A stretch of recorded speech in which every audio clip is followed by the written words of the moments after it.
Kita akan tarik sedikit pembahasan sirah Nabi sallallahu alaihi wasallam, walaupun dulu pernah kita jelaskan tetapi tidak panjang lebar. Kita akan coba mengupas kembali peristiwa yang terjadi di bulan Rajab yang berkenaan dengan sirah Nabi sallallahu alaihi wasallam, peristiwa besar yang merupakan mukjizat Nabi sallallahu alaihi wasallam, Isra dan juga Mi'raj. Terjadi silang pendapat sebenarnya tentang kapan terjadinya peristiwa Isra dan Mi'raj ini. Cuman biasanya masyarakat di negeri kita ini selalu diingatkan dengan peristiwa Isra dan Mi'raj itu dikaitkan dengan bulan Rajab. Padahal ada yang mengatakan bahwa peristiwa Isra dan Mi'raj itu terjadi pada bulan Rabiul Awal tahun ke-13 Hijriah.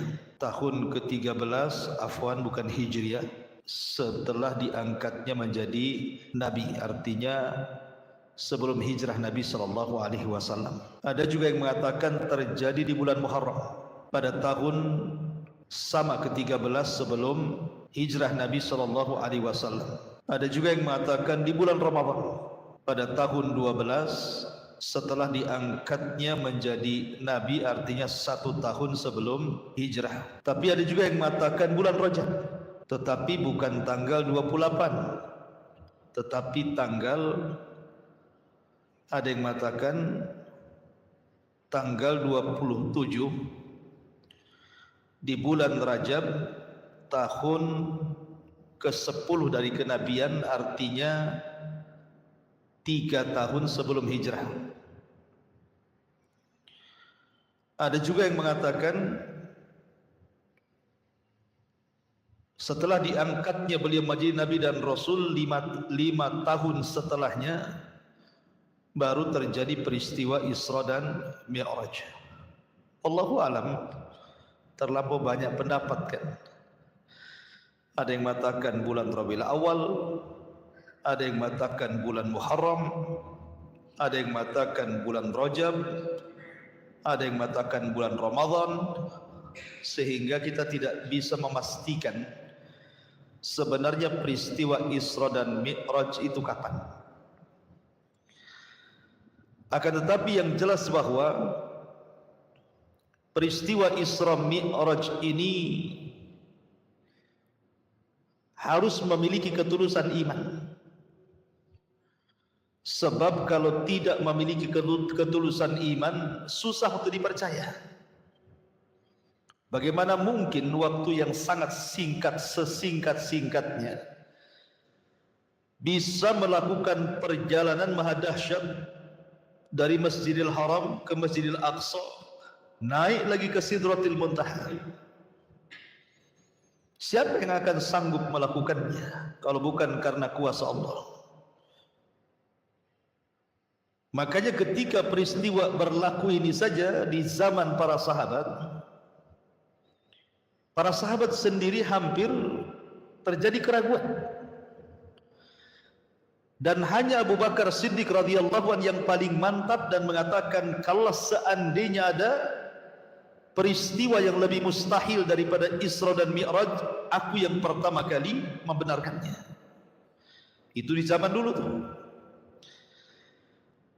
Makanya karena peristiwa ini satu di antara sekian mukjizat Rasul yang sangat besar, sehingga ketulusan iman itu harus ada. Bahwa kita harus yakin dan percaya bahwa Nabi itu diberikan mukjizat oleh Allah dalam 2 perjalanan, 1 Isra dan yang kedua Mi'raj. Ma'asyiral muslimin yang dimuliakan Allah Subhanahu wa taala. Baik, kita akan sedikit kisahkan tentang peristiwa Isra Mi'raj ini agak detail sedikit, dan kita ambil hikmah dan pelajaran daripada Isra dan Mi'raj ini. Ma'asyiral muslimin yang dimuliakan Allah Subhanahu wa taala. Setelah Nabi sallallahu alaihi wasallam mengalami kesulitan dakwah, meninggal Abu Thalib. Setelah itu disusul meninggal dengan Khadijah. 2 orang ini adalah manusia yang paling berjasa dalam pengembangan Islam di permulaan dakwah Nabi. Walaupun Abu Talib sendiri mati kafir, tapi bagi Nabi SAW dua manusia ini sangat berharga. Kalau bukan karena Allah Subhanahu wa Ta'ala, kemudian dua manusia ini, Abu Talib dan Khadijah, tentu dakwah Nabi SAW akan semakin sulit lagi. Sudah sulit, semakin sulit lagi. Sehingga ketika meninggal keduanya, Nabi SAW akhirnya sampai bertujuan untuk mencari areal dakwah baru, karena tantangan di Mekah sudah tidak bisa lagi untuk dilanjutkan berdakwah. Maka Nabi SAW memilih Taif. Sampai di Taif pula kemudian orang-orang Taif kurang lebih dengan orang Mekah, bahkan lebih parah. Karena 10 hari Nabi SAW door to door dakwah di Taif itu, tidak ada satupun orang Taif yang menerima Nabi. Bahkan sepakat dan kompak, mulai dari anak-anak, orang dewasa, orang tua, laki-laki, dan perempuan, semua mengusir Nabi dengan cara melempari Rasul dengan batu. Ini kan luar biasa, ikhwan. Itu bisa bayangkan, orang ketika berdakwah diusir satu kampung, dilempari batu. Kalau posisi saya langsung resign untuk jadi dai itu. Gitu. Berat sekali gitu ya. Masuk ke kampung dilempari sama satu kampung, mau yang anak-anak kecil pun ikut-ikut pula kan. Kita bisa bayangkan susahnya Rasul berdakwah kala itu. Setelah pulang dari Taif, Nabi tidak bisa masuk Mekah. Karena kalau dia sampai masuk Mekah, dia pasti dibunuh. Sehingga Rasul hanya bisa tinggal di perbatasan, di kebun kurma milik Mughirah itu. Baru setelah itu dia mengutus budaknya Zaid ibn Harithah untuk mencari orang yang bisa melindungi dia. Maka Zaid berusaha mencari-cari, tapi semua menolak. Akhirnya Allah Subhanahu wa Ta'ala takdirkan adalah yang mau melindungi Nabi, sehingga Nabi SAW bisa masuk kembali ke Mekah. Dari sini Nabi SAW merubah dakwahnya kembali dari terang-terangan kembali ke Syria, ke door to door lagi. Sudah tidak terang-terangan lagi karena musuhnya terlampau kuat gitu ya. Nah, dari sini Nabi SAW mulai berdakwah sembunyi-sembunyi lagi. Mulailah dia datang ke pembesar-pembesar beberapa kabilah, kebanyakan menolak. Ada juga yang menerima tapi dengan syarat dunia. Baru setelah kemudian ada orang-orang dari Madinah yang haji ke Mekah. Kemudian Nabi SAW mencoba mengajak dakwah kepada orang-orang Madinah. Di sini terbuka Islam. Baru kemudian orang-orang yang datang dari kota Madinah itu baru mau menerima Islam. Justru orang-orang Mekahnya sendiri di awal dakwah menolak, kecuali sebagian kecil yang menerima dakwah Nabi. Lah di saat Nabi SAW betul-betul ditolak dakwahnya, bahkan orang-orang Quraisy itu sudah mulai mengancam dengan ancaman intimidasi yang luar biasa. Dari sini Allah Subhanahu wa Ta'ala ingin menenangkan hati Nabi, mengokohkan hati Nabi supaya jangan goyang dalam berdakwah. Maka dihiburlah oleh Allah dengan cara diberikan mukjizat besar yang disebut dengan peristiwa Isra dan Mi'raj ini. Itu kenapa kemudian awalnya Isra Mi'raj ini dihadiahkan Allah kepada Rasul. Baik. Ma'asyiral muslimin yang dimuliakan Allah Subhanahu wa Ta'ala, terkait dengan peristiwa Isra Mi'raj ini, ikhwan,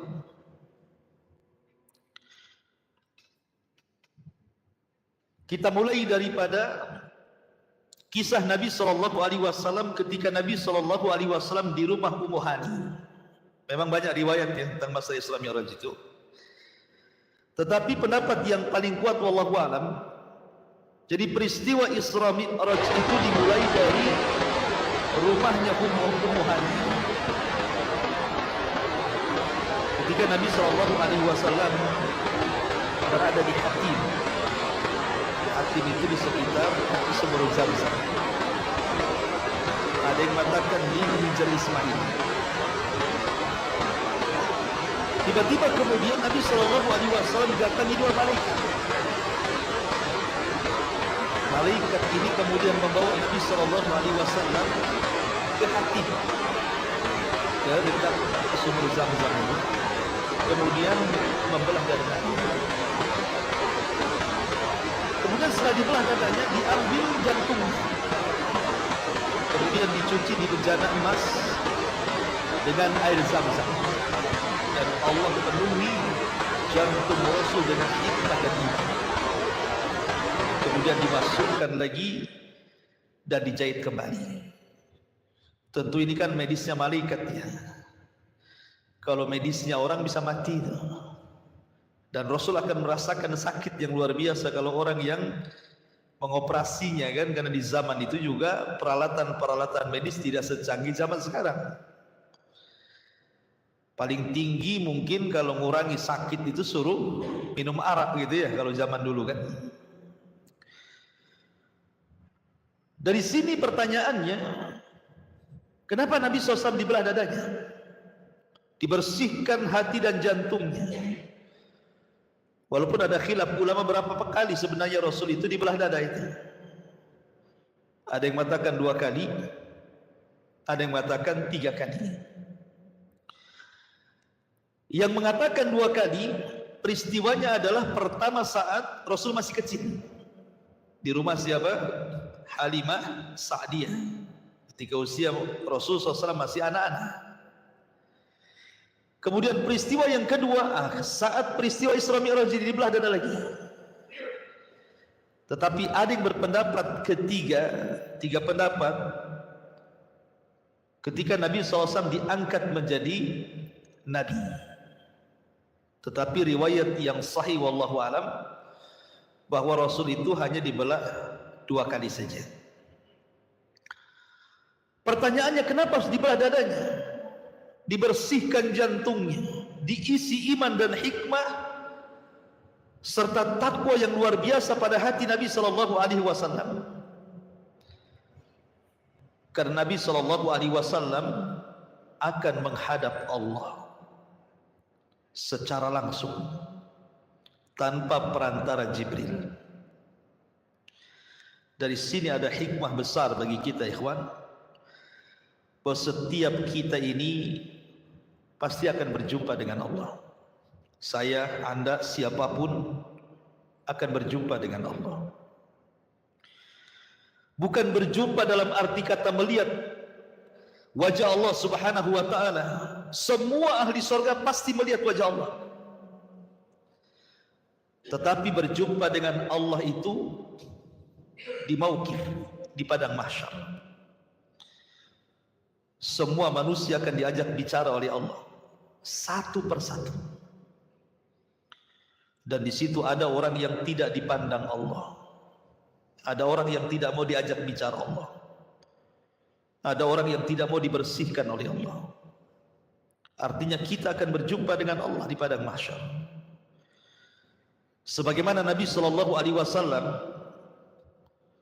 dibersihkan dadanya oleh Allah Subhanahu wa ta'ala karena akan berjumpa dengan Dia, harusnya kita juga sama. Kita harus persiapan bahwa kita akan berjumpa dengan Allah Subhanahu wa ta'ala.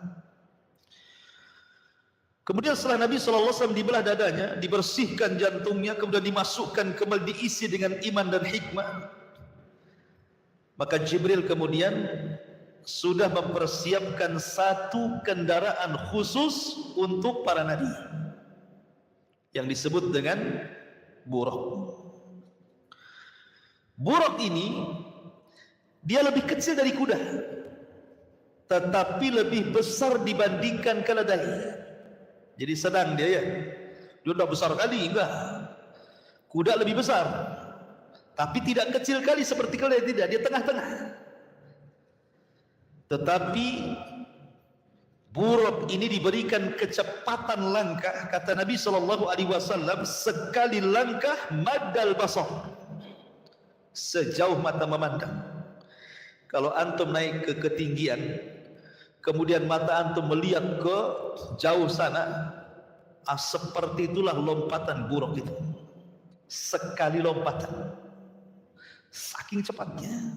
Dan buruk ini adalah tunggangan para nabi. Ada yang mengatakan ketika Ibrahim alaihi salatu wassalam hendak membangun Ka'bah bersama Ismail dari Palestina ke Mekah, maka kendaraan Ibrahim adalah buruk. Artinya buruk itu kendaraan para nabi. Waktu saya kecil dulu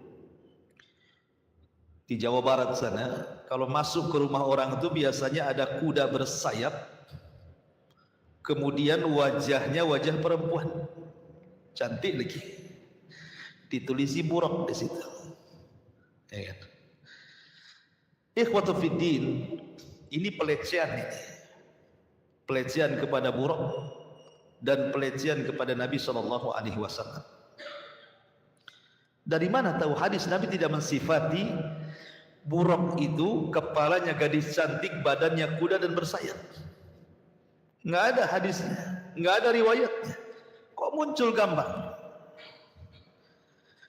Setelah usut punya usut, saya coba menelisik, membaca gitu ya dari beberapa referensi di internetnya.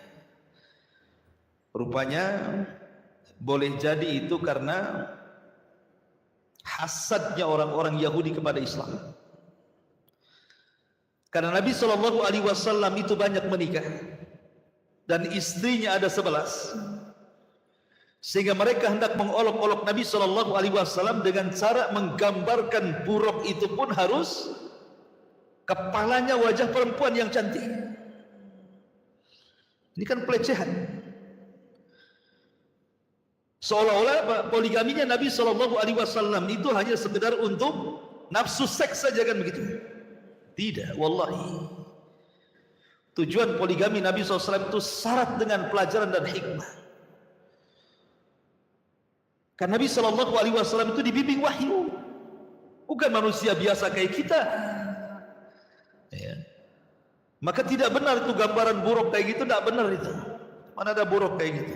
Buruk itu kuda, dia lebih kecil dibandingkan kuda, lebih besar dibandingkan keledai.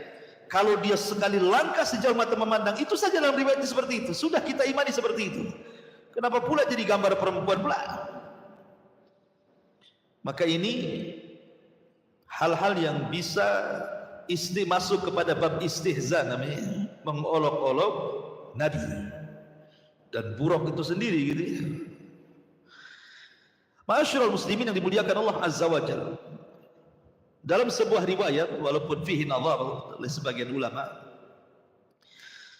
ketika Nabi SAW hendak menunggang buruk itu, buruk ini tidak mau ditunggangi, tidak mau ditunggangi, karena mungkin bagi dia Nabi itu asing, kayak antum kan naik kuda tidak pernah ditunggangi kita, nggak terbiasa dengan kita, otomatis kan bahasa Melayunya nggak, kurang selesa lah kuda itu ya, kurang enak gitu kan, karena orang baru masalahnya.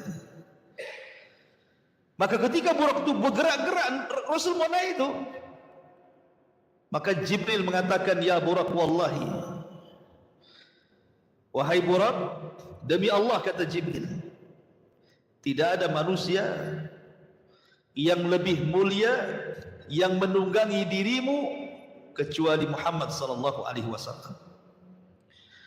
Maka tiba-tiba buruk pun terdiam, Rasul pun kemudian naik di atasnya. Dari sini menunjukkan apa?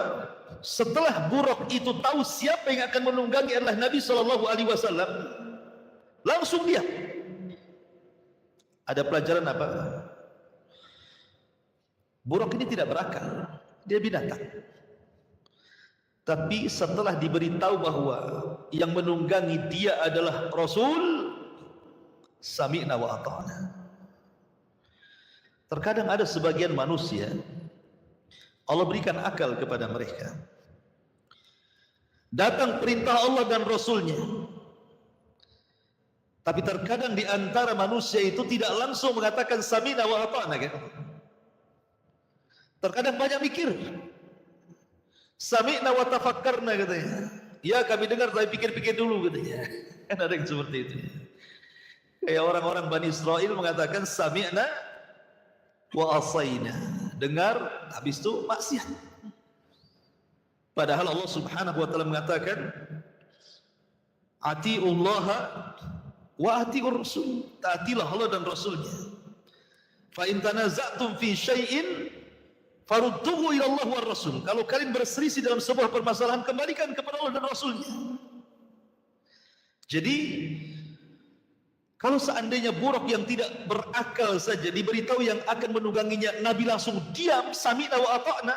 Harusnya kita yang berakal, yang lebih mengatakan sami'na wa ata'na. Dan itu kata kunci seorang beriman apabila Allah dan Rasulnya memerintahkan sebuah perkara. Peristiwa Mi'raj ini kan baru Mi'raj namanya. Isra, belum Mi'raj. Isra itu perjalanan malam dari Masjidil Haram ke Masjidil Aqsa. Perhatikan ayatnya. Allah mengatakan subhanalladzi asra bi'abdihi lailan minal Masjidil Haram ilal Masjidil Aqsa alladzi barakna fiha. Maha suci Allah yang telah memperjalankan hambanya. Subhanallah. Allah tidak mengatakan maha suci Allah yang memperjalankan nabinya. Allah tidak mengatakan maha suci Allah yang telah memperjalankan rasulnya. Tapi Allah katakan maha suci Allah yang telah memperjalankan hambanya dari Masjidil Haram ke Masjidil Aqsa. Apa faedahnya? Ya. Kenapa tidak kata Nabi atau Rasul saja ya? Kenapa pakai hamba? Di sini ada faedah besar yang bagus sekali, ikhwan. Nabi ini akan dinaikkan ke langit. Bahkan dinaikkan lebih tinggi dibandingkan langit.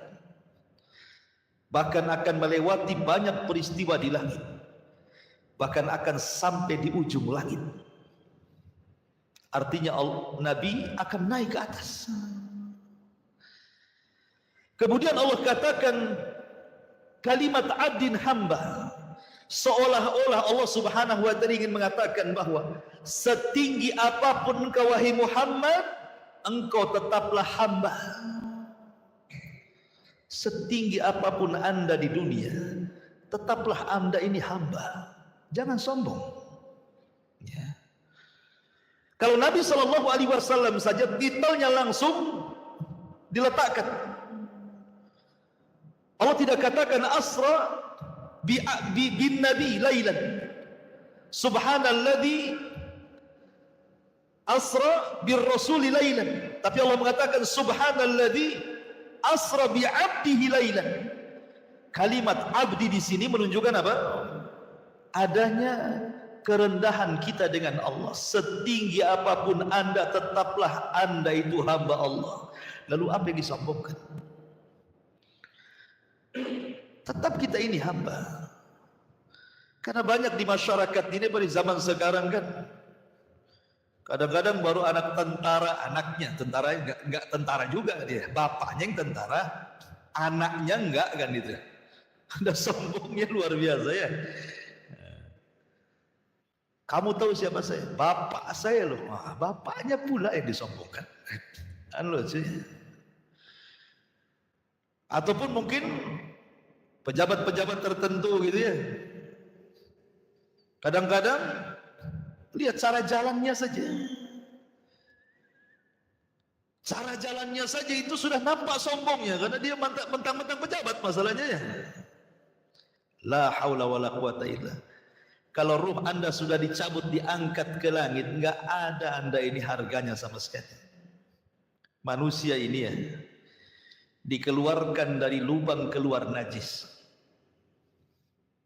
Manusia ini dikeluarkan dari lubang keluar najis. Setelah keluar dan besar, di dalam tubuhnya ada najis. Setelah Allah wafatkan jadi bangkai 3 hari saja, sudah bau busuk dan orang tidak mau mendekatinya. Lalu apa yang disombongkan? Kan itu ya. Ma'asyiral muslimin yang dimuliakan Allah Subhanahu wa taala.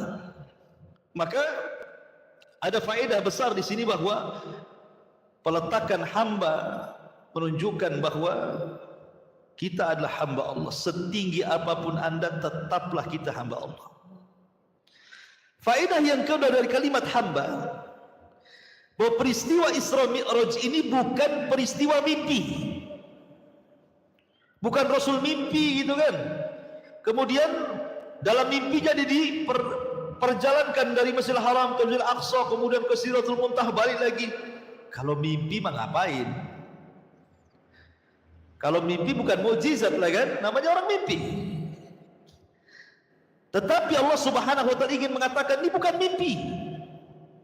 Bahwa perjalanan ini bukan perjalanan roh, tapi perjalanan ini roh wal jasad, ruh dengan jasad. Makanya Allah katakan bi'abdihi, dengan hambanya. Kalimat hamba itu terrangkai antara ruh dan jasad. Jadi ini betul-betul ruh dengan jasad beliau dalam kondisi sadar, bukan dalam kondisi mimpi ya. Makanya Allah Subhanahu wa taala ingin menjelaskan bahwa peristiwa ini adalah peristiwa ruh dengan jasad. Allah katakan subhanalladzi asra bi'abdihi. Allah sebut hambanya supaya jelas bahwa ini mukjizat. Ruh dengan jasad, Rasul itu melakukan perjalanan itu. Kemudian kalimat lailan, kenapa malam hari? Kenapa tidak dipilih siang?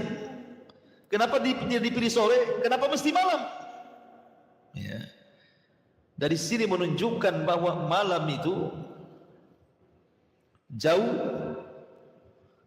lebih mulia dibandingkan siang hari. Salat tahajud, salat sunnah yang paling baik di tengah malam, witir, tahajud, ya kan? Orang baca Quran paling baik tengah malam. Termasuk Isra dan Mi'raj juga dilakukan di tengah malam. Tafakurnya kita dengan Allah yang paling baik di tengah malam. Kenapa? Karena malam itu menjauhkan kita dari riyah. Orang sedang tidur, antum ibadah, mau riyah sama siapa? Kecuali live kayak gini ya. Salat malam, tahajud, tarawih, handphone ya kan? Live lewat IG ya. Alhamdulillah malam ini saya bisa tahajud. Tulisi status di situ kan. Ngapain tulis status? Ya kan? Nggak perlulah tulis status tuh. Cukuplah kita dengan Allah saja yang tahu. Makanya kenapa diperjalankan malam? Lah ketika Nabi SAW kemudian berjalan dari Masjidil Haram ke Masjidil Aqsa, ada yang mengatakan melewati tempat-tempat bersejarah. Ada yang mengatakan Rasul itu lewat ke Bukit Saina. Di situ tempat turunnya Taurat kepada Musa. Kemudian juga singgah di Bethlehem, Baitul Lahmin, tempat lahirnya Isa, besarnya Isa, dan diutusnya Isa menjadi Nabi dan Rasul. Dan ke tempat-tempat bersejarah lainnya. Baru kemudian Nabi SAW sampai di Masjidil Aqsa. Pertanyaannya, kenapa harus ke Masjidil Aqsa? Kenapa tidak langsung dari Mekah saja kan? Dari Mekah langsung ke Sidratil Muntaha, balik lagi ke Mekah. Kenapa harus melakukan perjalanan sejauh itu dari Masjidil Haram ke Aqsa ini? Apa hikmahnya? Satu, supaya Nabi SAW bisa mendebat musuh-musuhnya. Kalau Nabi SAW dari Mekah langsung ke Sidratul Muntaha balik lagi, tidak bisa mendebat musuhnya. Maksudnya gimana? Ketika selesai perjalanan ini terjadi, ada orang-orang yang hendak mengolok-olok Nabi. Kalau engkau memang sampai di Masjidil Aqsa, katanya, berapa jumlah pintunya? Berapa jumlah jendelanya, katanya? Kalau orang belum pernah ke sana kan tidak tahu kan. Saya ini tidak pernah ke Masjid Al-Fajri, ditanya berapa jumlah jendela, tapi bingung. Jendela dari apa? Dari kayu kan, dari besi kan, dari stainless kan, itu nggak tahu kan. Berapa jumlah ini itunya. Tapi ketika Nabi diisrakan ke Masjidil Aqsa, kemudian setelah peristiwa itu ditanya tentang bagaimana bentuk Masjidil Aqsa bagi orang-orang yang pernah datang ke sana, kemudian bertanya kepada Rasul, jawabannya benar. Pintunya sekian, jendelanya sekian, sifatnya seperti ini. Nabi belum pernah ke sana. Menunjukkan apa? Kebenaran perjalanan itu kan. Makanya harus dilewatkan ke sana. Supaya bisa membantah bahwa peristiwa ini benar adanya gitu, maksudnya ya, bukan bohong-bohongan. Yang kedua, bahwa Masjidil Aqsa itu kiblatnya para nabi. Kiblat seluruh para nabi itu Masjidil Aqsa. Dan Nabi SAW mengatakan, nahnu ma'asyirul anbiya lil'allah, abuna wahid wa ummuna syattah. Kami para nabi ini satu turunan, bapak kami satu, ibunya yang banyak. Sehingga kemudian para nabi pernah berkumpul di Masjidil Aqsa. Maka nabi juga sama, bagian dari para nabi ikut serta di Masjidil Aqsa. Bahkan Rasul sholat di belakang arwah para nabi. Beliau menjadi imam, makmumnya arwah para nabi, untuk menunjukkan bahwa dia adalah Sayyidul Anbiya'i wal Mursalin, pemimpinnya para nabi, karena yang sholat di belakang para nabi. Kemudian juga supaya kita jangan pernah lupa dengan Masjidil Aqsa. Bagaimanapun Masjidil Aqsa itu adalah tempat suci ketiga setelah Masjidil Haram, Masjid Nabawi, Masjidil Aqsa. Karena masjid itu pernah disinggahi Rasul dalam peristiwa besar ini. Jangan pernah lupakan Aqsa. Kemudian juga faedahnya, karena Masjidil Aqsa itu adalah pintu masuknya Rasul ke langit. Jadi pintu langit itu sejajar dengan Masjidil Aqsa, karena langit itu ada pintunya. Makanya Allah mengatakan dalam surah An-Naba ayat 19, wa futihatis sama fakanat abwaba. Langit itu ada pintunya. Tidak sembarang orang naik ke langit, tidak bisa dari Mekah langsung ke langit, harus dari pintunya. Dan pintu langit itu sejajar dengan Masjidil Aqsa. Begitu keterangan para ulama. Artinya bahwa ketika Nabi SAW sudah sampai di Masjidil Aqsa, selesailah proses yang pertama yang disebut dengan perjalanan Isra. Isra itu artinya perjalanan malam yang ditempuh Rasul dari Masjidil Haram ke Masjidil Aqsa. Itu disebut Isra namanya. Nah, sekarang masuk kepada pembahasan Mi'raj. Apa itu Mi'raj? Bagaimana peristiwanya? Ma'asyiral muslimin yang dimuliakan Allah Azza wa Jalla, setelah Nabi SAW salat, di belakangnya para nabi. Kemudian Nabi SAW diangkat oleh Allah Subhanahu wa taala ke langit, bukan menggunakan buraq. Ingat, buraq itu kendaraan bumi. Dia cuma sampai ke Masjidil Aqsa, ditambatkan di Masjidil Aqsa yang katanya tempat tambatan buraq itu sekarang menjadi tembok ratapan bagi orang-orang Yahudi. Baru kemudian Rasul dengan kuasa Allah Subhanahu wa taala naikkan ke langit. Bagaimana caranya wallahu a'lam, itu kuasa Allah. Yang jelas Jibril menemani Nabi SAW sampai ke langit. Ketika sampai di langit pertama, maka Jibril itu Sayyidul Malaika, ingat ya, pemimpinnya malaikat. Semua malaikat tunduk kepada Jibril, karena dia pemimpinnya. Tetapi walaupun demikian, Jibril ketika masuk ke pintu langit tetap minta izin kepada security langit itu. Dan minta izin. Subhanallah. Malaikat itu beda dengan manusia. Wa yaf'aluna ma yu'marun. Mereka hanya melakukan yang diperintahkan Allah. Sehingga tidak sembarang orang keluar masuk langit itu. Makanya penjaga langit mengatakan, "Man, siapa kamu?" Kata Jibril, saya Jibril. Dalam hadis begitu, saya Jibril. Subhanallah. Jibril ini pemimpin malaikat. Dia tidak mengatakan saya pimpinanmu. Kan gitu kan? Saya pimpinanmu, tidak. Dia mengatakan saya Jibril. Ya, tawaduknya Jibril. Ini yang naik ini dua pemimpin. Satu pemimpin malaikat, satu pemimpin manusia dan jin. Rasul itu sayyidul awwalin wal akhirin, sayyidul anbiya'i wal mursalin, pemimpinnya orang awal dan orang akhir, dari kalangan manusia dan jin, pemimpinnya para nabi dan rasul, berjalan dengan pemimpin para malaikat. Ini dua pemimpin nih yang naik nih, bukan sembarang. Tapi security langit ini tetap tanya, siapa tuh? Jibril. Siapa yang bersama Jibril? Muhammad. Apakah Allah sudah perintahkan Muhammad boleh naik katanya? Awaqad uhiya ilaih? Apa dia sudah diperintahkan boleh naik? Subhanallah, detailnya seperti itu. Padahal Jibril kan pemimpin para malaikat, masa nggak yakin dengan Jibril? Kenapa harus ditanya detail kayak gitu kan? Apakah sudah diperintahkan orang ini naik ke langit katanya kan? Masya Allah. Kalau sekarang ini ada dua pemimpin di istana presiden security. Kira-kira kalau digituin saya security apa nggak dipecat besok? Dipecat lah gitu, nggak sopan nggak bukan itu ya? Ma'asyiral muslimin yang dimuliakan Allah Subhanahu wa taala. Naiklah Jibril ke langit pertama. Dari sini ada faedah besar ikhwan.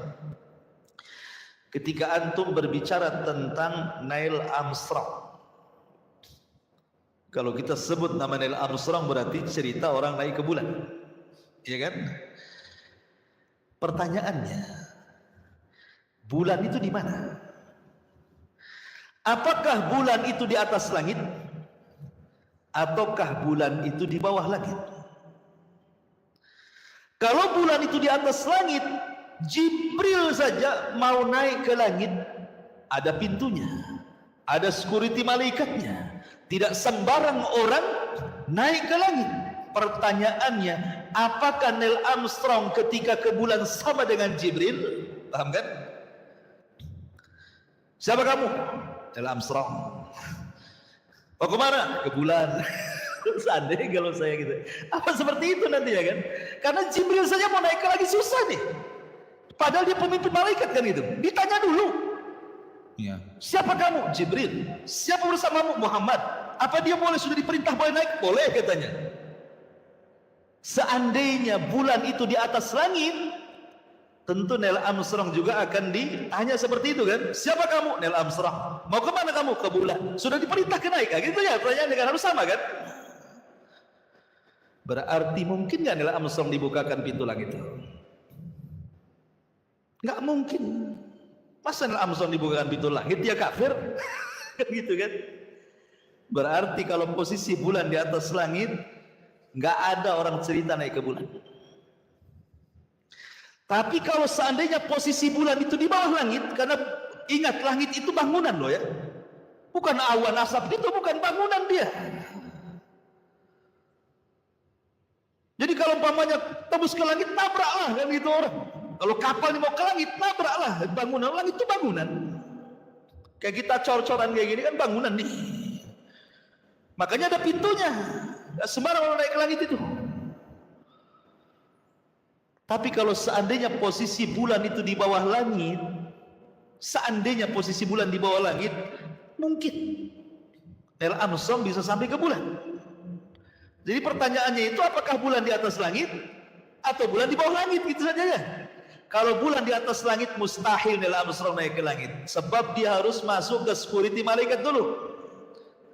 Tapi kalau di bawah langit, boleh. Logikanya seperti itu, bisa dia naik ke bulan. Walaupun dalam hal ini sebagian ulama khilaf. Al-Imam Asy-Syinkiti dalam kitabnya Adwail Bayan menolak, nggak mungkin orang sampai ke bulan, nggak mungkin. Kemudian berdalil dengan surah Ar-Rahman, ya ma'syaral jinni wal insi in istata'tum an tanfudhu ila as-sama'i wal ard la tanfuduna illa bisultan, kan itu. Ya ma'syaral jinni wal insi, wahai manusia dan jin, in istata'tum an tanfudhu ila samawat, kalau kalian ingin naik ke langit, naik, tanfudhu, naik. La tanfudhu, kalian tidak bisa illa bisultan, kecuali karena kuasa Allah, seperti Rasul kuasa Allah kan, diangkat ke Sidratil Muntaha. Walaupun tidak sedikit juga ulama yang memungkinkan orang sampai ke bulan dengan catatan bulan di bawah langit. Ya. Ma'asyiral muslimin yang dimuliakan Allah Subhanahu wa taala. Ketika Nabi SAW di langit pertama jumpa dengan siapa? Nabi Adam. Kata Nabi Adam alaihi salatu wassalam, marhaban bibnin salih wa nabiyyin salih. Selamat datang anakku yang baik dan nabiku yang baik. Subhanallah, seorang ayah tentu senang melihat anaknya yang baik kan itu. Ini pelajaran bagi kita, kalau antum punya anak-anak dan anak-anak antum didik sehingga menjadi anak-anak yang saleh dan salehah, maka orang tua akan bahagia. Pasti bahagia. Tapi kalau seandainya kita punya anak nakal luar biasa, rungsep kayaknya, banyak orang-orang tua sampai ngutuk anaknya, nah kalau kau tahu kayak gini bagus tidak aku lahirkan kau, katanya. Ada yang orang tua kayak gitu. Kau udah tahu kau kayak gini, ngapain ku lahirkan kamu, katanya. Tapi kalau anak itu baik, lihat Nabi Adam melihat Nabi SAW, dia yurahim, memberikan selamat, marhaban bibnin salih wa nabiyyin salih, duhai anakku yang saleh dan nabiku yang saleh. Kemudian Rasul menatap Nabi Adam. Kadang-kadang Adam menoleh ke kanan seperti ini, tersenyum. Kemudian menoleh ke kiri seperti ini, menangis. Pemandangan ini oleh Nabi SAW ditanyakan kepada Jibril. Kenapa Nabi Adam itu kalau dia nengok ke kanan dia tertawa, kalau nengok ke kiri dia menangis? Ada apa dengan dia, katanya. Maka malaikat Jibril mengatakan, sesungguhnya ketika dia menengok ke kanan, dia sedang melihat arwah keturunan-keturunannya yang masuk surga. Dia pun senang. Apabila dia melirik ke kiri, dia melihat arwah-arwah dari keturunan yang masuk neraka. Dia pun menangis. Karena kita tahu bahwa arwah itu lebih dulu diciptakan dibandingkan jasad. Kecuali Adam. Kalau Adam jasad dulu baru ruh. Tapi anak turunannya ruh dulu baru jasad. Karena ketika Adam diciptakan oleh Allah Subhanahu wa taala, diusap pundaknya oleh Allah. Diusap sebelah sininya, keluar semua ruh itu dari punggungnya Adam. Ruh anak turunannya. Sejak zaman Adam diciptakan sampai yang terakhir mati, keluar semua tuh ruhnya itu. Kemudian diletakkan di alam arwah, dibuatlah perjanjian dengan Allah Subhanahu wa taala, alastu bi rabbikum, bukankah aku Rabb kalian? Maka semua orang mengatakan qalu bala, ya, engkau Rabb kami. Antum tidak ingat saja, antum pernah di alam itu. Ya. Jadi pertanyaan selanjutnya, kenapa Nabi SAW diperjumpakan dengan Adam? Adam itu Abul Bashar, bapak manusia. Malaikat sujud kepadanya. Hikmahnya, kata ulama, supaya Nabi SAW tahu sebagaimana Adam pernah diusir dari sorga, kemudian hijrah ke bumi, maka itu pun akan dialami oleh Nabi SAW. Dia diusir dari Mekah dan hijrah ke kota Madinah. Itu hikmahnya. Kenapa dia berjumpa dengan Nabi Adam? Sehingga ada ketenangan bagi Nabi, kan? Bahwa akan berlaku hijrah di sini. Sebagaimana Adam hijrah, bahkan para nabi sebelumnya sudah terjadi hijrah. Nabi Ibrahim hijrah dari Irak ke Palestina. Lut juga hijrah. Nabi Musa dari Mesir ke Palestina juga hijrah. Hampir semua para nabi mengalami hijrah. Tetapi akhtarul hijrah, sebahaya-bahaya hijrah adalah hijrah Nabi SAW. Kemudian yang kedua, naiklah Rasul ke langit kedua. Sama juga jarak langit pertama ke kedua itu bukan jarak yang tempuh yang mudah, tidak. Jauh jaraknya, 500 tahun perjalanan. Dari langit pertama ke kedua itu 500 tahun perjalanan. Dalam riwayat Abdullah bin Mas'ud itu. Jadi tinggi sekali langit pertama ke kedua. Sama dengan tingginya bumi dengan langit yang kita lihat. Kemudian setelah mengucapkan salam, meminta dibukakan pintu, naik ke langit kedua, berjumpa dengan siapa? Berjumpa dengan Isa. Dan juga saudaranya Yahya ibn Zakaria. Kemudian keduanya memberikan ucapan selamat, marhaban bi akhin saleh wa nabiyyin saleh. Selamat datang saudaraku yang saleh. Di sini tidak mengatakan anakku yang saleh, saudaraku yang saleh dan nabiku yang saleh. Maka Nabi SAW berjumpa dengan Isa dan juga Yahya. Nabi Isa bin Maryam belum meninggal, sehingga Nabi SAW berjumpa dengan Isa itu ruh dan jasad. Karena Isa kan belum mati, belum meninggal. Jadi masih dengan ruh dan jasadnya di langit kedua itu. Karena Allah mengatakan bal rafa'ahu Allahu ilas sama, bahkan kami angkat Isa ke langit. Ketika orang-orang Yahudi mengklaim kami membunuh qatalna Isa bin Maryam, kami sudah membunuh Isa bin Maryam, maka Allah bantah, wa ma qataluhu wa ma sallabuhu walakin syubbiha lahu bal rafa'ahu Allahu ilas sama. Yahudi tidak membunuhnya, Yahudi tidak menyalibnya, bahkan Isa diserupakan dan Isa diangkat ke langit. Bantahan Quran. Isa masih hidup dan Rasul berjumpa, ya. Kemudian berjumpa dengan Yahya. Apa hikmahnya perjumpaan? Kenapa mesti berjumpa dengan Isa dan Yahya? Kenapa tidak nabi-nabi yang lain? Kan banyak 25 nabi. Nabi Sulaiman kah di situ? Nabi Daud kah? Kan begitu. Nabi Soleh, Nabi Hud, kan banyak para nabi itu. Kenapa diperjumpakan dengan Isa dan Yahya? Di sini ada hikmah pelajaran. Sebagaimana Yahya dibunuh oleh orang Yahudi dengan cara sadis, dipenggal lehernya. Kemudian lehernya Nabi Allah Yahya digunakan untuk mahar wanita pelacur. Jadi Yahya itu dipenggal lehernya, betul-betul dipenggal. Diambil kepalanya, jasadnya dikirim ke bapaknya. Subhanallah, antum bayangkan. Jadi dari leher ke bawah jasadnya dikirim kepada Nabi Zakaria, ayahnya. Kepalanya dibawa ke istana, dijadikan mahar wanita pelacur. Oleh siapa?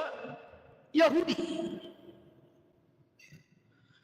Kemudian Isa bin Maryam dikepung rumahnya, sehingga kemudian kalau bukan karena pertolongan Allah Subhanahu wa taala, Isa pun mungkin dibunuh juga, karena sudah dikepung tentara itu rumahnya. Kemudian Isa mengatakan kepada murid-muridnya, siapa di antara kalian yang mau kuserupakan wajahnya denganku, kujadikan kalian temanku di sorga. Tidak ada yang mau, karena tahu mau dibunuh. Tapi ada muridnya yang paling muda siap menggantikan posisi Isa. Barulah kemudian Isa diangkat ke langit. Ibrahnya apa? Sebagaimana Isa dan Yahya itu dirongrong orang-orang Yahudi, maka Rasul pun sama akan menghadapi rongrongan dari orang-orang Yahudi. Dan menjadi kenyataan. Ketika Nabi SAW di Madinah dihadapkan dengan 3 Yahudi besar, Bani Quraidah, Bani Qunaiqa, Bani Nadir. Adapun Bani Nadir hendak membunuh Nabi SAW dengan cara apa? Mengambil batu besar, naik ke atap, kemudian akan ditimpakan di kepala Nabi. Karena ketika itu Nabi hendak bermusyawarah dengan Bani Nadir. Maka pembesar Bani Nadir mengatakan, oh iya, nanti kalau Muhammad sudah datang, sudah bermusyawarah di sebuah ruangan, satu orang naik ke atap, bawa batu, lempar kepalanya, katanya. Oh, dibunuh. Tapi Rasul datang Jibril, jangan berangkat, mereka sudah merencanakan pembunuhan. Rasul gak jadi.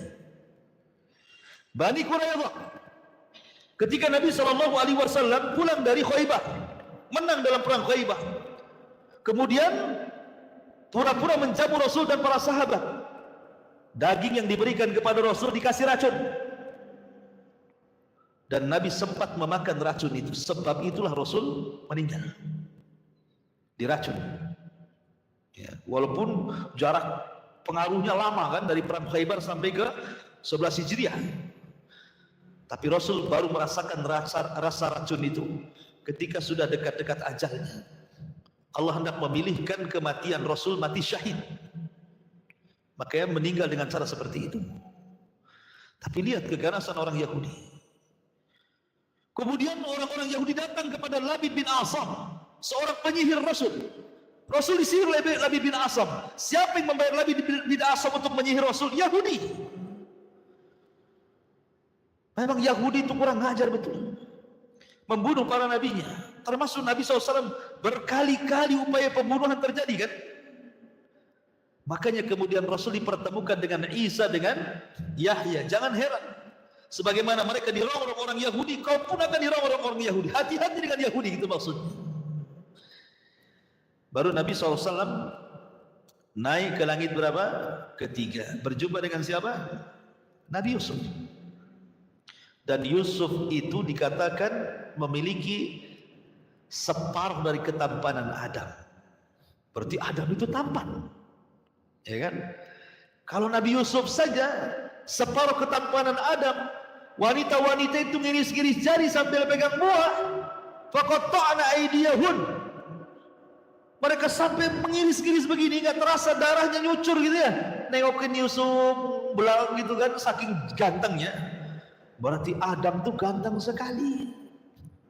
Kenapa kemudian Darwin bilang kita pula keturunan kera pula gitu?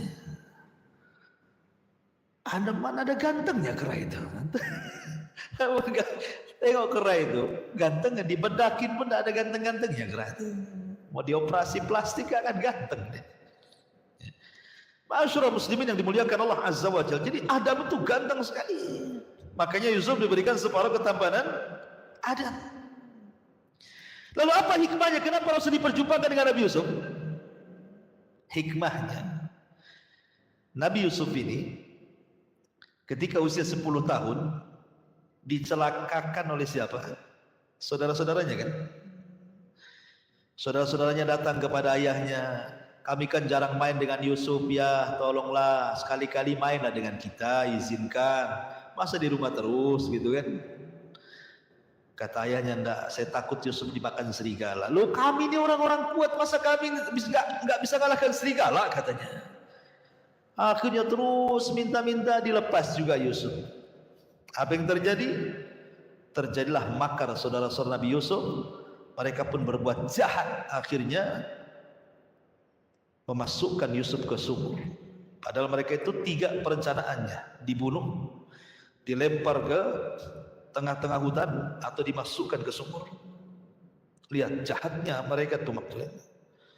Lah sebagaimana Nabi Yusuf dirongrong oleh keluarganya, maka engkau pun wahai Muhammad, dakwahmu akan dirongrong keluargamu.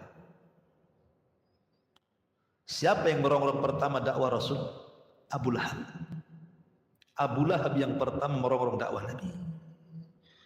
Belum ada orang musuh Nabi, Abu Lahab pertama musuh Nabi.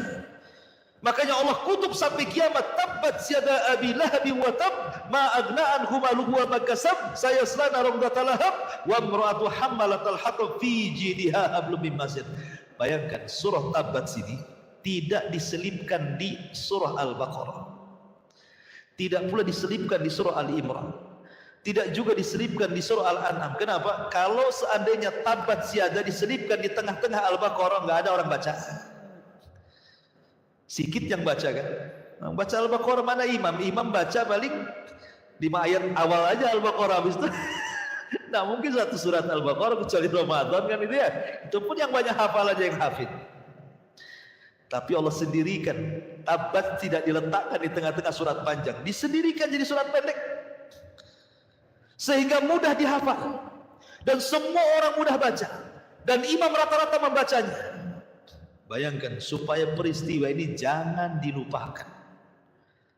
Hampir setiap hari kutukan kepada Abu Lahab dibaca kaum muslimin dari ujung timur, barat, utara dan selatan. Kenapa? Karena dia orang yang pertama memusuhi Nabi. Dikutuk sampai kiamat. Ayatnya akan dibaca terus sampai kiamat. Ya kan? Makanya hikmahnya Rasul berjumpa dengan Nabi Yusuf. Baru kemudian Nabi SAW naik lagi berjumpa dengan siapa? Nabi Idris di langit keempat. Dan Idris ini Nabi yang Allah Subhanahu wa taala anugerahkan mendapatkan pahala sebanyak jumlah orang yang didakwahi. Dia orang yang pertama kali menulis, menjahit, menjinakkan kuda sehingga bisa untuk jihad. Ya. Lah Idris ini diangkat oleh Allah Subhanahu wa taala ke langit keempat. Dan ini Allah Subhanahu wa taala katakan wa rafa'nahu makanan 'aliyya. Kami angkat Idris ke tempat yang paling tinggi, maksudnya ke langit keempat. Ada yang mengatakan riwayat Israiliyat, ketika Idris tahu bahwa pahala dia setiap harinya akan digandakan oleh Allah sejumlah umat yang didakwahinya, sehingga dia tidak mau cepat mati. Kalau bisa panjanglah usianya. Jadi ada berdiskusi dengan Jibril, wahai Jibril, bisa enggak Allah panjangkan usia? Kata Jibril, itu wewenang hak malakul maut, tugasku bukan nyabut nyawa. Kalau engkau ingin dipanjangkan, diskusinya bukan dengan saya, dengan malakul maut, katanya kan. Kata Idris, kalau gitu di mana ya saya bisa berjumpa dengan dia, biar bisa tawar menawar kan soal usia kan. Kata Jibril, kalau kau mau aku angkat kau ke langit. Akhirnya Jibril mengangkat Idris ke langit. Ini kisah Israel, lihat ya. Kemudian sampailah di langit keempat. Rupanya malakul maut sudah nunggu di situ. Jibril kaget. Belum dipanggil, dia kan pemimpin malaikat, dia bisa manggil mana saja, namanya pemimpin kan itu. Belum dipanggil sudah ada di situ. Kata Jibril, saya belum memanggil dirimu, kenapa kau ada di sini? Kata malakul maut, aku pun heran. Barusan aku mendapatkan tugas dari Allah, disuruh mencabut manusia di langit keempat. Mana ada manusia di langit keempat, katanya. Kan gitu ya. Rupanya siapa? Idris, yang baru diangkat Jibril. Subhanallah. Idza jaa ajaluhu la yastakhiruna sa'atan wa la yastaqdimun. Kalau sudah datang ajalnya tidak bisa maju, tidak bisa mundur. Pas waktunya kan itu. Satu sisi Idris ingin berdialog, minta ditambah usianya, sisi lain pula Allah menugaskan malakul maut mencabut nyawanya. Kontrasnya kan? Ya. Lagi ini kisah Israiliyat. Ya. Karena dari kisah ini ada yang mengatakan bahwa satu-satunya nabi yang meninggal di langit ya Idris. Ada yang mengatakan enggak, Idris yang meninggal di bumi, enggak di langit. Khilaf ulama masalah itu. Intinya bahwa kenapa Nabi berjumpa dengan Idris? Idris ini diangkat oleh Allah derajatnya. Makanya Allah mengatakan wa rafa'nahu makanan 'aliyya. Kami angkat Idris ke tempat yang paling tinggi. Maka engkau juga wahai Muhammad akan diangkat derajatnya. Wa rafa'na laka dzikra. Allah akan angkat penyebutan wahai Muhammad. Sebagaimana Idris diangkat derajatnya, kau pun akan diangkat. Namamu akan disanjung, namamu akan disebut-sebut, namamu akan dimuliakan, namamu tidak akan hilang dimakan zaman. Bahkan nama terbanyak di dunia adalah nama Ahmad dan Muhammad. Coba sebutkan nama yang paling baik dunia siapa? Ahmad dengan Muhammad. Paling banyak satu dunia itu. Yang paling banyak disebut kalimat Muhammad. Dalam azan asyhadu anna Muhammad Rasulullah, dalam qomat asyhadu anna Muhammad Rasulullah, dalam tasyahud asyhadu an la ilaha illallah asyhadu anna Muhammad Rasulullah. Ketika sholawat dia disebut nama Muhammad itu disebut-sebut. Makanya banyak orang-orang kafir mu'alaf namanya Michael masuk Islam, Muhammad Michael. Apalagi ya, namanya akan disebut, dinaikkan oleh Allah Subhanahu wa taala. Tapi tentu Idris hanya sampai di langit keempat. Rasul ke Sidratil Muntaha, lebih tinggi lagi daripada Idris. Maka diperjumpakan dengan Idris untuk menenangkan hati Rasul. Gak apa-apa kau sekarang diejek, diolok-olok, dihinakan, direndahkan, diintimidasi. Tenang, nanti kau akan diangkat seolah-olah seperti itu. Kemudian dari yang keempat, naik ke langit ke-5. Berjumpa dengan siapa? Nabi Harun. Harun ini jadi nabi karena syafaat Nabi Musa. Dia bukan nabi, dia saudaranya Nabi Musa. Cuman Harun ini fasih lidahnya, Musa ini pelak lidahnya. Harun ini orator, Musa ini susah ngomong. Kata Musa, ya Allah, jadikanlah saudaraku ini nabi. Aku tidak bisa dakwah sendirian kepada Fir'aun. Dia afsahu minni lisanan, lebih fasih lisannya dibandingkan aku, kata Musa. Dan Allah kabulkan Harun, diangkat dari karena syafaat Nabi Musa. Jadi dia nabi. Cuman bedanya, kalau Nabi Harun dicintai Bani Israel, kenapa? Dia dari kecil di tengah-tengah Bani Israel. Kemudian hidup bersama Bani Israel. Diangkat dari Nabi, tidak lepas Bani Israel. Ketika dibawa Nabi Musa bersama Bani Israel pun meninggal di Ardutli, di tengah-tengah Bani Israel. Makanya Bani Israel senang dengan Harun. Tapi Musa kecil di rumah Fir'aun. Kan gitu ya. Kecilnya di rumah Fir'aun, dia gak pernah di tengah-tengah Bani Israel. Musa itu kecil-kecil rumah Fir'aun, sudah dewasa buat kasut bunuh orang. Pergi pula ke tanah Arab, ke Madian, dapat istri orang Arab. Kemudian pulang pula baru setelah jadi nabi bersama Bani Israel. Sehingga kedekatan Musa kepada Bani Israel tidak lebih dekat dibandingkan Harun kepada Bani Israel. Dari situlah Bani Israel lebih senang Harun dibandingkan Musa. Bani Israel lebih suka dengan Harun dibandingkan Musa. Musa lembut, Harun itu lembut sekali. Ingat ketika kasus Bani Israel menyembah patung anak sapi. Kemudian Musa datang, ditarik janggutnya Harun, ditarik rambutnya Harun oleh Musa. Kenapa kau sesatkan Bani Israel? Kata Harun, aku sudah berusaha meminta agar mereka jangan menyembah patung anak sapi itu. Akan tapi bisa apa daya, mereka hendak membunuhku, ya aku biarkanlah. Ya. Beda aku dengan kamu, beda kelas. Kau ditakuti Bani Israel, aku tidak ditakuti, katanya kan. Ya. Jadi Harun lembut sekali gitu ya. Jadi orang-orang banyak suka dengan Harun dibandingkan dengan Musa. Lah Rasulullah SAW diajarkan ketika berjumpa dengan Harun, jadilah kau seperti Harun dalam berdakwah, lembutlah dengan umatmu. Wa in kunta faddan ghalidhal qalbi lan faddu min haulik, ya Muhammad, kalau engkau keras kepada umatmu ketika berdakwah, hilanglah semua itu. Mereka lari, enggak mungkin mereka menerima dakwahmu. Makanya Allah mengatakan, maka narifku fi syai'in illa zana. Tidaklah sebuah kelembutan digunakan untuk apapun kecuali pasti menghiasinya. Tidaklah kekasaran digunakan dalam apapun kecuali mengotorinya. Jadi Rasul diajarkan agar lembut. Dari situlah Rasul sallallahu alaihi wasallam adalah selembut-lembut manusia dalam berdakwah.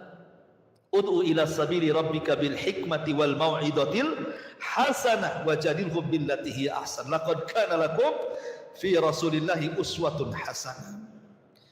Kemudian setelah berjumpa dengan Harun, Rasul naik ke langit ke-6. Berjumpa dengan siapa? Musa, Kalimullah. Ya. Nabi Musa ketika berjumpa dengan Rasul menangis dia. Menangis.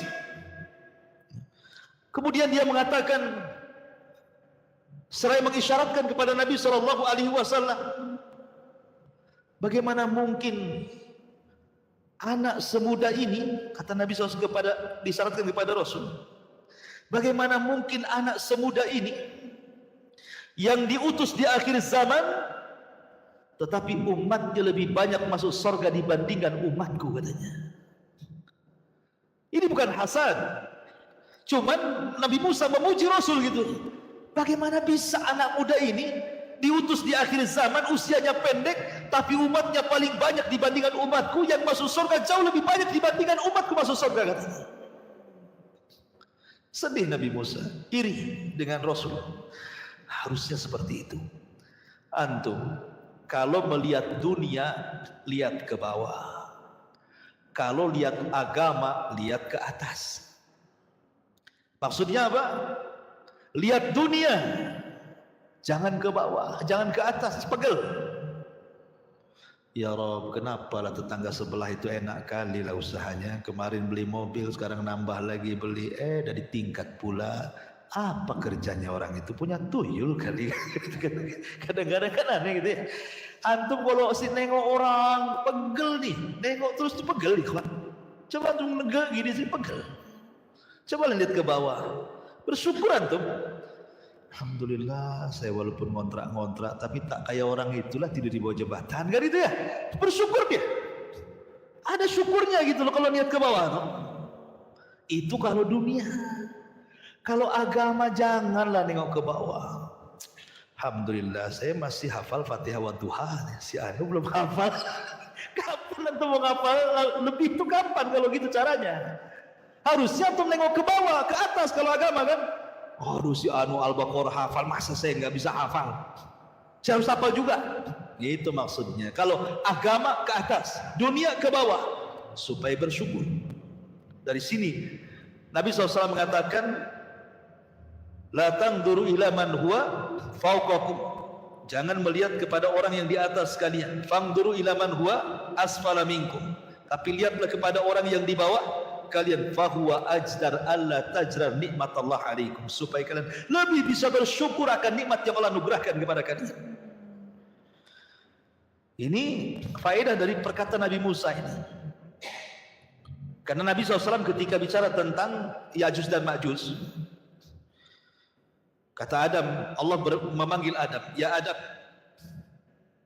keluarkan dari umatmu dari penduduk neraka dari 1999. Yang 999 masukkan ke neraka, satu masukkan ke surga. Kagetlah Adam. Kok bisa? Iya. Yang 999 itu Ya'juj dan Ma'juj. Dan satu dari kalian. Kemudian Nabi SAW meminta, ya Rabb, ya, bisakah kau masukkan umatku 1/4 ke dalam surga? Kata Allah, iya. Oh senang Rasul. Sahabat itu mendengar luar biasa. Kemudian Rasul minta lagi, bisakah syatru ummati, separuh umatku masuk surga? Bisa. Dari situlah maka umat Muhammad itu separuh dari umat Muhammad masuk surga. Dan riwayat 2/3. Makanya Musa mengatakan, kok bisa anak muda ini udah lahir paling belakang, diutus paling belakang, kok umatnya paling banyak masuk surga dibandingkan diriku kan begitu ya. Tapi apa faedahnya coba? Kenapa Nabi SAW harus diperjumpakan dengan Nabi Musa? Musa itu Nabi yang paling sayang dengan kita.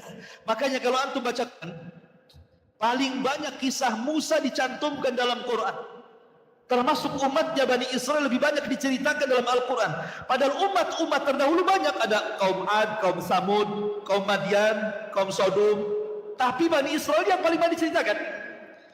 Karena Nabi yang paling sayang dengan Rasul dan umatnya itu adalah Nabi Musa. Coba bayangkan.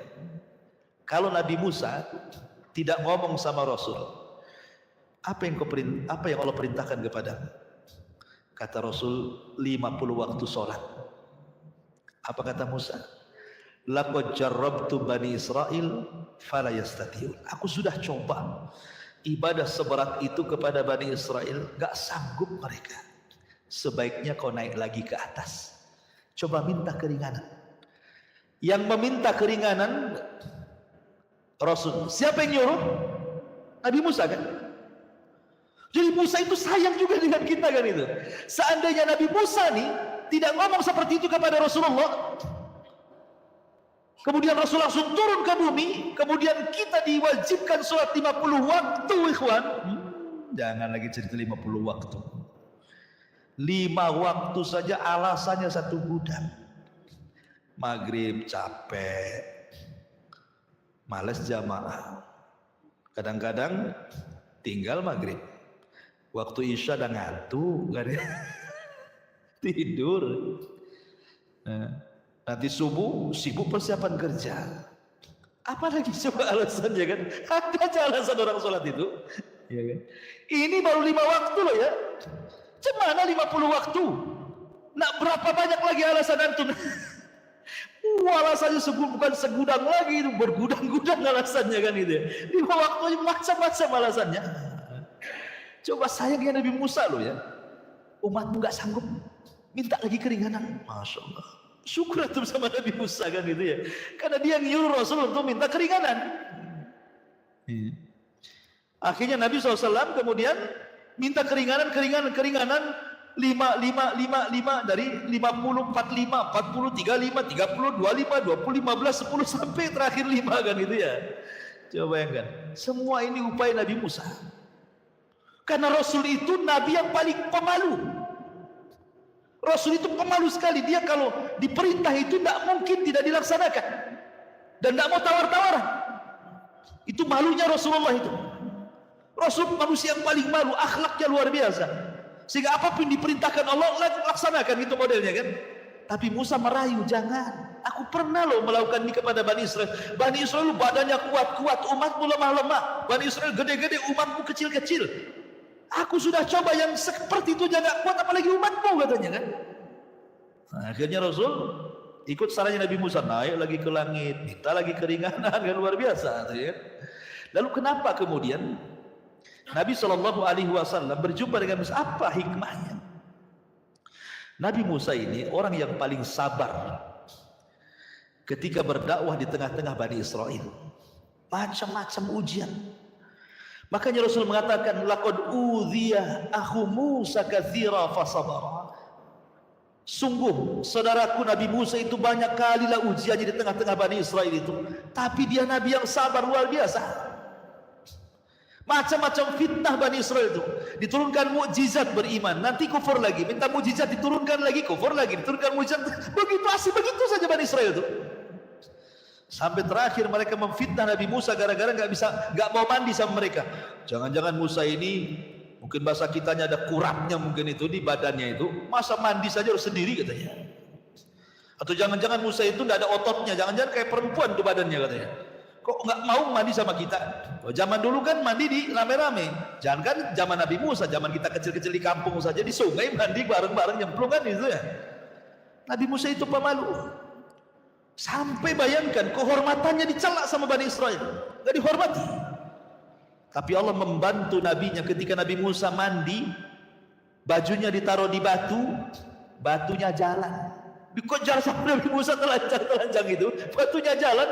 Rupanya batu itu lewat kepada Bani Israel yang sedang mandi. Nabi Musa mengejar batu itu, dia telanjang. Terbelalaklah semua Bani Israel dengan keindahan tubuh Nabi Musa. Oh, rupanya apa yang dituduhkan tidak benar nih katanya. Dia orang yang paling indah, yang paling kekal. Sampai harus dibuktikan seperti itu. Sampai ketika Harun meninggal yang dituduh membunuh Nabi Musa, bayangkan. Harun meninggal, katanya dibunuh Nabi Musa katanya. Sampai mereka minta jasadnya, lihat jasad. Tampakkan jasadnya Harun kalau dia tidak dibunuh Nabi Musa. Akhirnya malaikat Jibril bawa jasadnya, tidak ada tanda-tanda pemukulan, berarti nggak dibunuh. Sampai seperti itu bayangkan ya. Tapi Musa itu sabar. Artinya bahwa Nabi diperjumpakan dengan Nabi Musa itu supaya Rasul lebih sabar lagi dalam berdakwah itu. Makanya Allah mengatakan wa tawassaw bil haqqi wa tawassaw bis sabr. Antum harus sabar ketika dakwah itu. Karena orang yang kita hadapi itu macam-macam otaknya itu. Ada yang lembut, ada yang keras, ada yang kayak batu, ada yang kayak lempung gitu ya, macam-macam orang. Kemudian yang terakhir Rasul berjumpa dengan Ibrahim. Ibrahim sedang bersandar di Baitul Ma'mur. Baitul Ma'mur itu Ka'bahnya malaikat. Al-jaza min jinsil amal. Sebagaimana Ibrahim membangun Ka'bah di bumi, maka dia disandarkan di Ka'bah yang ada di langit. Ka'bahnya para malaikat Baitul Ma'mur. Kata ulama, Ka'bah malaikat dengan Ka'bah bumi itu sejajar. Kalau ini roboh, maka kena dengan Ka'bah di bawah. Jadi sejajar, kata ulama. Ka'bahnya malaikat dengan Ka'bah di bumi itu satu jajar. Jatuh saja kena tuh Ka'bah di bumi. Ya. Makanya ada penelitian kan, Ka'bah ini kan banyak keanehan-keanehan, ya kan? Diteliti dunia. Ya, karena sejajar dengan Ka'bah Baitul Ma'mur. Baitul Ma'mur itu setiap hari 70.000 malaikat masuk sholat di situ. Kemudian keluar nggak pernah kembali. Nanti besoknya datang malaikat baru dengan jumlah yang sama 70.000, kemudian besoknya keluar tidak pernah kembali. Setiap hari seperti itu. Anda bisa bayangkan berapa jumlah malaikat itu. Banyak ikhwan. Ketika Nabi saja menceritakan tentang Jahannam didatangkan itu, Jahannam ini memiliki 70.000 tali kekang, satu tali kekang digeret 70.000 malaikat. Banyak malaikat ikhwan. Bahkan Rasul mengatakan di langit itu tidak kurang dari 4 jari ini 4 jari ini. Ya, ada malaikat, 4 jari ada malaikat, 4 jari ada malaikat. Berapalah jumlahnya malaikat? Makanya kalau seandainya manusia kufur satu dunia, tidak mengurangi kekuasaan Allah sedikit pun. Allah punya malaikat. Kalau seandainya manusia beriman satu dunia, tidak menambah kekuasaan Allah, punya malaikat. Apalah manusia ini di hadapan Allah? Ya kan? Ma'asyiral muslimin yang dimuliakan Allah. Lalu kenapa berjumpa dengan Nabi? Ingat, Ibrahim itu wajahnya paling mirip dengan wajah Nabi. Wajah Ibrahim itu, Nabi Allah Ibrahim paling mirip dengan wajah Nabi SAW. Dan Nabi Ibrahim ini salah satu ujiannya ada disuruh untuk menyembelih siapa? Putranya Ismail. Artinya berkorban keluarga. Dan Rasul pun akan mengalami korban keluarga. Qasim meninggal di waktu kecil, Abdullah meninggal di waktu kecil, kemudian Ibrahim meninggal di waktu kecil, Zainab meninggal walaupun sudah dewasa dan sudah menikah, tapi meninggal sebelum Rasul meninggal. Rasul menyaksikan meninggal anaknya. Ruqayyah, Rasul menyaksikan meninggal anaknya. Kemudian Ummu Kulthum, Rasul menyaksikan bagaimana Ummu Kulthum meninggal. Kecuali Fatimah. Fatimah itu meninggal sebelum atau setelah Rasul meninggal, baru 6 bulan setelahnya Fatimah meninggal. Kemudian faedah yang kedua, berjumpa dengan Ibrahim. Sebagaimana Ibrahim yang membangun Ka'bah, maka Nabi SAW pun akan senantiasa memuliakan Ka'bah dan juga umatnya sampai hari ini. Karena yang membangunnya adalah Abul Anbiya. Kemudian setelah itu Nabi SAW naik ke Sidratil Muntaha sendiri. Jibril tidak bisa mengantar Rasul sampai ke sana. Apa sih Sidratil Muntaha? Sedikit saya cerita secara ringkas ya, mohon sabar. Jadi Sidratil Muntaha dijelaskan sifat-sifatnya saja, saya baca ya, biar cepat. Yang pertama, Sidratil Muntaha itu sebutkan dalam beberapa riwayat, Sumiyat Sidratul Muntaha, dinamakan Sidratul Muntaha karena tempat pohon itu merupakan puncak segala sesuatu yang naik dari bumi.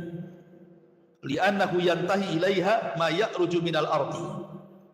Dinamakan Sidratul Muntaha karena tempat pohon itu merupakan puncak segala sesuatu yang naik dari bumi dan yang Allah turunkan pangkalnya di Sidratil Muntaha, baik wahyu atau yang lainnya. Bisa juga dimaknai karena Sidratul Muntaha merupakan puncak yang diketahui makhluk.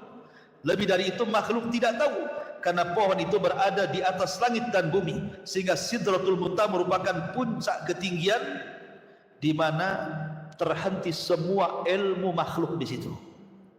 Di atasnya sudah ilmu Allah, nggak ada yang tahu. Ya.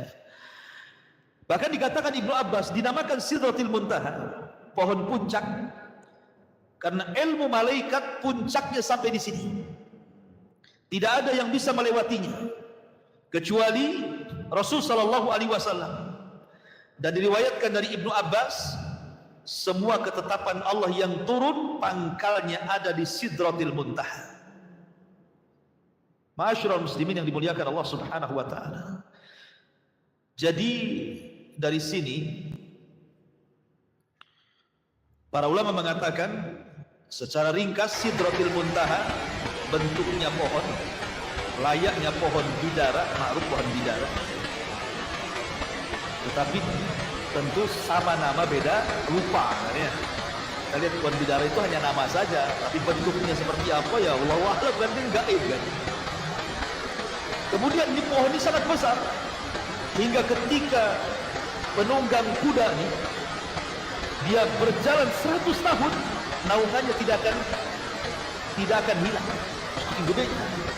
Coba Anda bisa bayangkan, antum berada di dalam pohon mangga, datang matahari, kan ada naungannya tuh, antum geser sedikit saja udah kena matahari kan.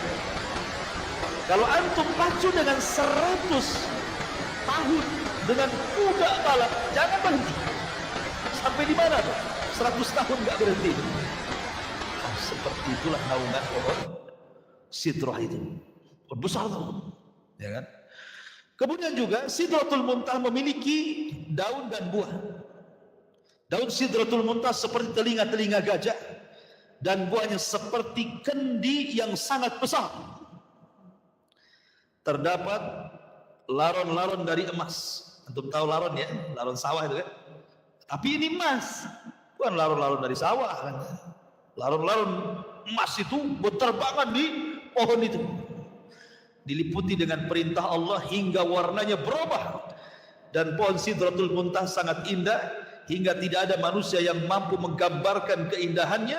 Dan letaknya di dekat Sidratul Muntaha itulah surga Allah Subhanahu wa ta'ala. Lah Rasul sampai di situ. Kemudian berdialog dengan Allah. Tapi Rasul tidak melihat wajah Allah. Allah itu punya tabir, dalam riwayat tabirnya cahaya, dalam riwayat tabirnya api. Di balik tabir itulah Allah berdialog dengan Rasul. Dari sinilah ada syariat yang disebut dengan salat 50 waktu dah. Kemudian Nabi Musa berjumpa Nabi Musa, kata Nabi Musa, tawar lagi. Akhirnya dikurangi 5 jadi 45. Turun lagi kata Nabi Musa, naik lagi, dikurangi 5 jadi 30. 25, 20, 15, 10 sampai ke 5. Kata Nabi Musa, naik lagi. Umatmu tidak sanggup. Sudah 5 loh ya. Kata Nabi Musa, naik lagi. Minta keringanan, umatmu nggak sanggup. Masya Allah, seandainya Rasul naik, enak nggak tuh? Enak lah. Sholat kan itu kan. Kan kurangnya 555 kan. Kalau tinggal 5 kata Nabi Musa, naik kurangi. Habislah. Bukan 22 kurangnya 555. Tapi Rasul mengatakan fastahyaitu rabbi, aku udah malu. Kata Rasul, udah enggak apa-apa 5 saja lah kan itu. Aku udah malu, udah enggak apa-apa 5 saja. Rasul turun, baru diwajibkan sholat 5 waktu kepada Rasul dan kepada umat.